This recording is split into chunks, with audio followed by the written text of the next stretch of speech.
Vamos lá. Olha lá. Tarifaço de Trump. Estados Unidos confirmam nova tarifa de 25% sobre produtos brasileiros. A decisão foi anunciada nesta quarta-feira após o governo americano encerrar uma investigação comercial de cerca de um ano. Nova tarifa exclui uma extensa lista de produtos como petróleo, café, carne bovina, aeronaves e celulose. Não é mesmo? E tome-lhe tarifa, mano. E eu já falei várias vezes, a gente nunca vai ser respeitado enquanto a gente não tiver a nossa própria indústria. Enquanto a gente não fizer, de fato, tá, o que o mundo inteiro faz, que é olhar para o seu próprio país e desenvolver a qualidade dos trabalhos. Tá? É você pegar e falar o seguinte, meu irmão, você não vai ser um país exportador de cérebro, você não vai ser um país onde caras, como eu fiz o podcast ontem, o Letra J, os gênios brasileiros, eles têm que sair daqui para encontrar oportunidade ou no máximo eles vão para o mercado financeiro, né, ganhar dinheiro através de especulação financeira. Tá? Não, cara. A gente precisa ser um país em que a gente aproveite os nossos gênios e a gente faça com que a gente tenha produtos exclusivos, com que a gente produza aquilo que a gente consome. A gente tem que deixar de ser um país agroexportador. E a verdade é essa. E aí você fez alguma merda, hein? Aí você fez cagadinha, hein? Mas tudo bem, vamos lá. Põe a próxima notícia.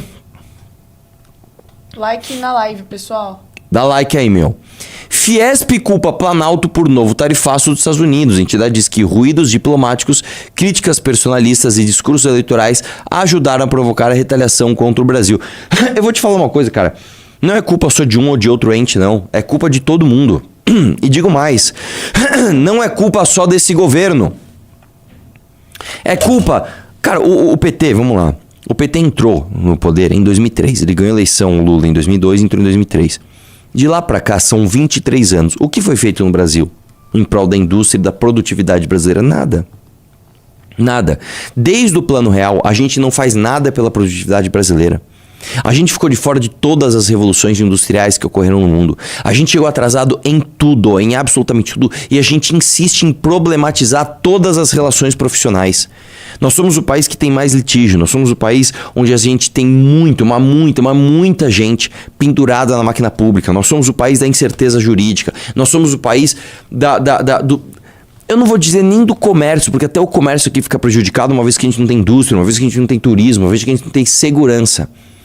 Então eu vou te dizer, a culpa não é deste Planalto. Isso é também, entendeu? É também culpa desse Planalto. É culpa do Planalto, é culpa do Senado, é culpa do Congresso, é culpa do Judiciário, é culpa de tudo isso que ao longo desses anos negligenciaram um projeto de país em nome do quê? Em nome de um patrimonialismo ridículo. Em nome de enxergar a semana que vem, ao invés de enxergar as próximas gerações. Aí o que a gente faz? Vamos lá. Porque a gente pode... Eu vou te falar uma coisa. Tem um livro do Sapolsky, que é maravilhoso, eu sempre falo, que chama Comporte-se. Ele explica a neurociência falando o seguinte: o que aconteceu 1 milésimo de segundo antes de você tomar uma decisão? O que aconteceu 1 segundo antes de você tomar uma decisão? O que aconteceu 1 hora antes? O que aconteceu 1 dia antes? O que aconteceu 1 semana antes? O que aconteceu 1 mês antes? O que aconteceu anos antes de você tomar essa decisão? É a mesma coisa aqui. A gente pode pegar e fazer a mesma coisa. O que aconteceu, entre aspas, né, de forma metafórica, 1 segundo antes do Trump tarifar a gente? Você tem um país onde o Lula, de fato, faz críticas personalíssimas ao presidente da República, uma janja que se mete onde não deve, um país que o tempo todo fica brincando com insegurança jurídica, falando, não, nós vamos aqui regular as redes sociais. Não, nós não vamos. Nossa, descobrimos terras raras. Nossa, não temos como explorá-las. Né? A gente fica o tempo todo fazendo isso. Você vai um pouquinho antes. Nós temos um Congresso que se elege a partir de emendas parlamentares, né, que dão um estímulo contrário do que a política precisa. Nós temos um Congresso que não aprova nada que seja fiscalmente responsável, porque é impopular. Nós temos um Congresso que... historicamente, só aprova mais benefícios, mais privilégios para a classe política e nunca faz a lição de casa, tá? E nós temos um país que eu vou te dizer que desde o Plano Real a gente não tem um plano de país. O máximo que a gente teve foi, com o Temer, uma reforma aqui, outra ali. E mesmo assim não fazia parte de um grande plano do país. Nós não temos isso, cara. Então, um país que não faz essa lição de casa... Não adianta agora botar a culpa. Qual que é a solução? Eu vou te falar qual que é a solução, irmão. A solução é a gente se livrar do bolsopetismo, tá? A gente tem que se livrar, porque você não vai construir um país calcado num governo ou num líder que é corrupto e não pode ir preso. Então ele tem que ficar manobrando a coisa pública para ele e os seus familiares não serem presos. O Lula saiu da cadeia, o Lulinha tá foragido praticamente.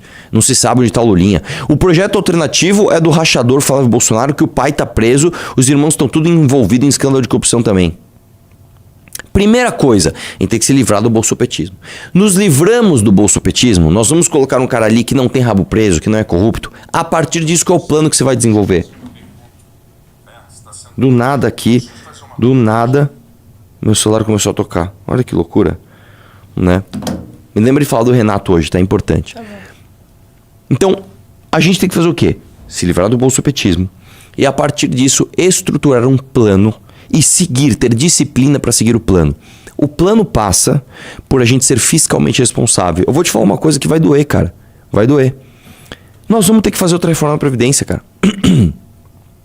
Nós vamos ter que mexer na estrutura da Previdência hoje. A gente tem que parar com o sistema puro de repartição. A gente tem que fazer um sistema misto com capitalização. A gente tem que desvincular os benefícios de prestação continuada, tá, da população que está economicamente ativa e produzindo e ganhando salário mínimo. Digo mais, a gente depois vai ter que reformar as nossas relações de trabalho. A gente tem que parar de entender a relação de trabalho entre o explorador e o explorado. Não é assim que as coisas funcionam. A gente tem que entender que economia não é um jogo de soma zero. A riqueza de um não é a razão da pobreza do outro. A gente precisa necessariamente entender que as relações de trabalho são relações contratuais entre dois agentes autônomos adultos. Ah, então não pode ter sindicato? Deve ter sindicato. O sindicato é importante, só que o sindicato não pode ser uma ditadura daquela seara de trabalho. O sindicato não pode ter unicidade sindical. Ele tem que ter concorrência, não pode ter imposto sindical obrigatório. E mais, há de haver a possibilidade do não sindicalizado negociar diretamente o que ele quer para si. Porque as relações de trabalho em 2026 são completamente diferentes das relações do início do século XX.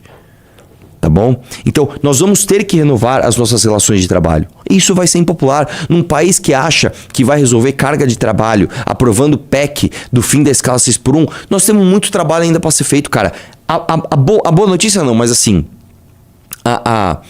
o alento é que isso não vem através de uma grande comunicação de massas e uma transformação que vai demorar anos. Não é isso. Se você tiver um líder que vai direcionar as pessoas, como o Milei. O Renan deu o exemplo, é verdade, o Milei ganhou a eleição falando o seguinte, deixa eu falar uma coisa, eu vou trazer um monte de ações impopulares. Teve gente que teve reajuste da conta de luz de 8.000%, cara, na Argentina. O Milei chegou e acabou com o subsídio. Ele falou, acabou o subsídio da conta de luz. O Milei chegou e tirou dezenas de cargos públicos, dezenas, de uma vez só, plau. Nós vamos ter que fazer isso, cara. Nós vamos ter que pegar um líder que, independentemente da vontade de ser popular, ele vai fazer aquilo que é necessário e vai reformar as nossas relações de trabalho. Não, nós não vamos ter PEC de fim de escala 6x1. Não, nós vamos ter uma semana que quer tirar uma regulação que já limita muito o trabalho brasileiro em 44 horas semanais. Nós vamos flexibilizar esse horário. Nós vamos fazer igual ao resto do mundo. São 3 pilares de regulação. Carga horária, descanso mínimo e remuneração mínima por hora. Acabou. E vai fazer teu contrato de trabalho. Aí, meu irmão, aí você vai começar a poder falar, quero ver agora os Estados Unidos virem tarifar a gente. É só aí, velho. Todas as vezes que o Brasil segue o próprio caminho, dá exemplo de que não, peraí, velho. O Brasil se dá bem. O Plano Real foi isso. O próprio Pix foi isso. Que não foi do Bolsonaro, tá? O Pix foi desenvolvido na Índia, junto com o pessoal da Inglaterra. Lá atrás, ele começou a ser estudado no governo Dilma, passou pelo governo Temer e foi implementado no governo Bolsonaro a revelia não, independentemente da atuação política dele. Isso é uma atuação técnica do Banco Central com parceiras internacionais. Então, todas as vezes que o Brasil fala assim, não, vamos desenvolver, a gente consegue. A Embraer é um exemplo disso, a Embrapa é um exemplo disso. Então vamos fazer isso, cara. Vamos fazer isso com o país inteiro. A sugestão que a gente dá, e a gente escreveu isso no livro amarelo, é o seguinte. A gente tem que criar uma zona econômica especial. Vamos criar uma. Vamos experimentar uma. Eu já falei várias vezes. Escolhe uma vantagem comparativa. Puta, cara, nós vamos aqui. Já dei esse exemplo um milhão de vezes. No Ceará, que é bom para lançar foguete. No Rio Grande do Norte, que é bom para exportar coisa para África e para Europa, porque tá na ponta mais distante do Brasil. Vamos fazer uma zona econômica especial aqui? Vamos tirar as leis trabalhistas e as leis fiscais aqui da Constituição e vamos fazer uma zona especial aqui, ver o que acontece? Sabe o que vai acontecer? Vamos apostar. Essa zona especial vai crescer, vai ficar boa e a gente vai ampliar. E assim a gente desenvolve o país. É assim que tem que ser. Vamos lá, próximo. Governo Lula enfrenta forte crítica jornalística após os Estados Unidos anunciarem imposição de tarifas de 25% sobre diversos produtos brasileiros, como álcool, aço, granito e calçados. Medida oficializada nesta quarta-feira, dia 15/7, com base em práticas comerciais desleais, desmatamento... Tipo assim, os Estados Unidos estão muito preocupados com desmatamento ilegal, pessoal. Falhas anticorrupção e barreiras digitais, o que expõe o isolamento diplomático de Lula frente a Trump e fragiliza setores exportadores. Manchetes como: os Estados Unidos decidem importar de 25% contra o produto do Brasil, tarifaço americano expõe o fracasso da diplomacia de Lula, Lula culpa o Bolsonaro por sobretaxa que revela descontrole mental e corrupção, rejeição a Lula piora com tarifa de 25% e pior avaliação em economia e segurança. The Economist desaconselha a reeleição em meio ao novo revés internacional, ilustra um desgaste do governo que acumula críticas por promessas não cumpridas, inflação de alimentos, alta rejeição em pesquisas, Atlas Intel e Datafolha, e incapacidade de evitar conflitos comerciais que ameaçam empregos e crescimento brasileiro. Aí eu vou te falar uma coisa, cara. O brasileiro tem uma memória tão curta, porque há um ano o Eduardo Bolsonaro estava lá defendendo tarifa para o Brasil, pegou mal. Aí o irmão dele vai lá agora nos Estados Unidos fingir que está defendendo que o Brasil não seja tarifado. Você vê como na política, cara, as coisas são muito, muito, muito imediatistas. Há um ano o Lula estava comemorando as tarifas, porque basicamente o bolsonarismo tomou para si o ônus. Ah, somos a favor de tarifa sim, hein? Vamos defender a direita americana. Os caras falam, vai se ferrar, velho. Vai se ferrar. Aí agora o Flávio Bolsonaro, né, que inclusive falou no Flow que não ia... Não, é mentira que eu falei que eu não ia no debate com o Renan, né? Isso aí é ele que plantou, na verdade eu vou, né? Eles mudam rápido de opinião. Agora tá falando, não, fui lá defender o Brasil, né, nos Estados Unidos, mas não deu, teve tarifa. E era o que o Bolsonaro tava torcendo, né? Porque agora a aprovação do Lula vai cair um pouquinho. E aí simplesmente as pessoas vão ficar nessa dicotomia de a tarifa a gente vai atrelar quem? E aí eu vou te falar, a resposta não é atrelar nem a Lula nem a Bolsonaro, é atrelar a tudo. Todos os governos dos últimos 30 anos são responsáveis por isso. Tá? Vamos lá, próximo. Pede o pessoal para de gritar, por favor. Obrigado. Governo anuncia retaliação ao tarifaço dos Estados Unidos e culpa família Bolsonaro. E aí vai ser isso, cara. Vai ser guerra de narrativa, né? O bolsonarismo culpando o Lula culpando o bolsonarismo e a gente falando, vocês são dois incompetentes. Os dois são responsáveis por isso. Posso fazer uma pergunta antes? Posso fazer uma pergunta? Pode. Vai. Por que você acha, assim, numa análise bem concreta, que as pessoas elas não conseguem perceber o mínimo, que é tipo, eles são as mesmas coisas, eles votam as mesmas pautas, e a pessoa, o ser humano que está hoje em dia nessa globalização política, não consegue perceber o básico. Por que você acha que o ser humano hoje em dia age assim? Cara, primeiro assim, a maior parte das pessoas não liga pra política, tá? Isso é uma coisa que acontece no mundo inteiro. Quando a maior parte das pessoas estão ligadas em política, porque as coisas estão muito mal, certo? Dito isso, o brasileiro não tem preparo cognitivo de verdade, cara, para desvincular suas emoções daquilo que a análise está lhe trazendo. Então, quando a pessoa ela ganha uma esperança, seja no lulismo, seja no bolsonarismo, por razões diferentes.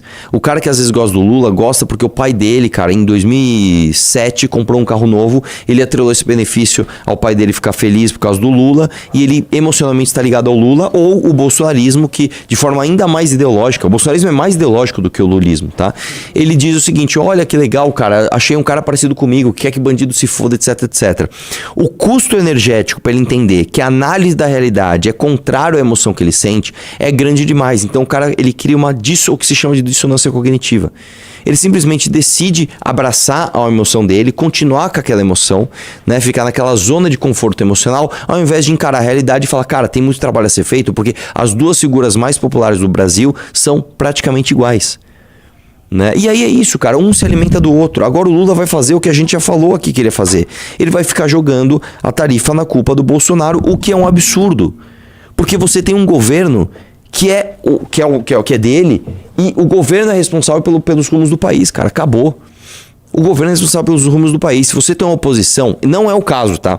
Mas se você tem uma oposição que eventualmente tem uma excelente relação com outro governo externo e esse outro governo te aplica uma tarifa, é tua responsabilidade resolver esse problema, cara. Não ficar apontando o dedo e falando, a culpa é dele, a culpa é dele, a culpa é dele. O Lula fez isso durante os últimos 4 anos. Pra você ter uma ideia, cara, o Lula fez tanto isso que teve um comício, sei lá, uma semana atrás, talvez, onde ele fala: porra, eu tô vendo aqui que a gente não bateu meta, meu. A gente prometeu as coisas e não cumpriu. Ele tava denunciando o próprio governo. O denuncismo no Brasil, a estética de quem está denunciando algo é tão atraente no Brasil que às vezes o cara pode se denunciar, que esse cara tá falando a verdade, hein? Ele tá denunciando a si próprio. O governo afirmou que iniciará os trâmites para acionar a lei de reciprocidade, que permite ao Brasil aplicar medidas equivalentes contra países que impõem restrições comerciais unilaterais. A gestão petista também acusou a família Bolsonaro de colaborar ativamente com as investigações americanas para prejudicar o país por objetivos eleitorais, chamando-os de falsos patriotas, tá? Desce aí. É triste constatar que o lamentável desfecho das investigações da seção 301 fez parte do acordo, tal, aspas dos caras. Proteger a nossa soberania é uma obrigação que está acima de todos os partidos e todas as tendências. Pré-candidato Flávio Bolsonaro defendeu o adiamento do tarifaço, tal, tá aí aquela guerra política que a gente já conhece. Aí eu vou te falar o que vai acontecer, cara. Principalmente o setor agro, né, que é um setor agroexportador no Brasil, né, que é um setor que ganhou muito dinheiro com o Bolsonaro. Por quê? O setor agroexportador, vamos lembrar, gente, foi basicamente a única coisa que sustentou o país nos últimos 10 anos. Tá? Quando você pega os índices econômicos do Brasil, o comércio se manteve e teve uma leve queda. A indústria teve uma queda significativa, que é um absurdo. Você ter mais condições de produtividade, mais gente, mais qualificação, mais dinheiro, e você produz menos. Né? E o único setor que cresceu foi o setor agropecuário brasileiro. E este setor, que ele é importante não só para manter as reservas de dólar, né, no Brasil, porque aqui no Brasil você sabe que como é que você faz para proteger a tua moeda de especulações externas, né? E muitos bilionários ao redor do mundo fazem isso com países, tá? O cara especula uma moeda, desvaloriza ela, compra e depois volta a valorização. É isso, eles fazem isso o tempo todo. Você tem que ter dólar, porque caso o câmbio flutue demais, você usa suas reservas de dólar para controlar aquilo. E o fato de você ter isso já desincentiva a especulação. É tipo a arma do coldre. Você tem uma bela reserva em dólar, e o Brasil tem uma bela reserva em dólar, significa o seguinte: o especulador nem tenta. Se for preciso, a gente queima nossas reservas de dólar e a sua especulação não vai dar certo. Então o cara nem tenta. É só uma perda de tempo. E por que a gente tem muito dólar? Porque a gente é um país exportador, o que não é necessariamente uma coisa ruim. O problema é você ser só um país exportador. Mas tudo bem, somos lá o país exportador. Por que o agro ganhou muito dinheiro com o governo Bolsonaro? Durante o governo Bolsonaro, o dólar disparou. O dólar disparou demais, tá? E aí, meu irmão, você que é exportador, você ganha muito. Você imagina que você estava exportando, dando um exemplo aqui, você estava exportando a dólar 3,50, ele vai para 3,80, 3,90, 4, 4,10, 4,50, 4,90, 5, chega quase a R$6. Você é história de ganhar dinheiro, mano. É Hilux pra todo mundo, é Dodge Ram pra todo mundo, e o agro ficou, mano, ultra bolsonarista, mesmo com o país indo por água abaixo. Vindo essa tarifa, um ano atrás, como é que tava a galera? Pô, Eduardo, você é foda! Não sei o que lá, até o Tarcísio percebeu essa rejeição e se protegeu. Falou, não, aqui eu tô trabalhando aqui pra proteger a indústria de São Paulo, né? Não falou diretamente, mas o Eduardo tá fazendo besteira. Mandaram o Eduardo ficar quieto. Eduardo ficou quieto. Já o Flávio Bolsonaro foi lá fingir que estava defendendo, né, que o Brasil não fosse tarifado. E agora, finalmente, as coisas caíram no colo do Lula, né, que também é responsável por isso. E aí agora o agro vai ficar ainda mais bolsonarista, você pode ter certeza absoluta. Tá? E o Flávio talvez tenha um respiro de popularidade nisso. Né? Vamos lá, próximo.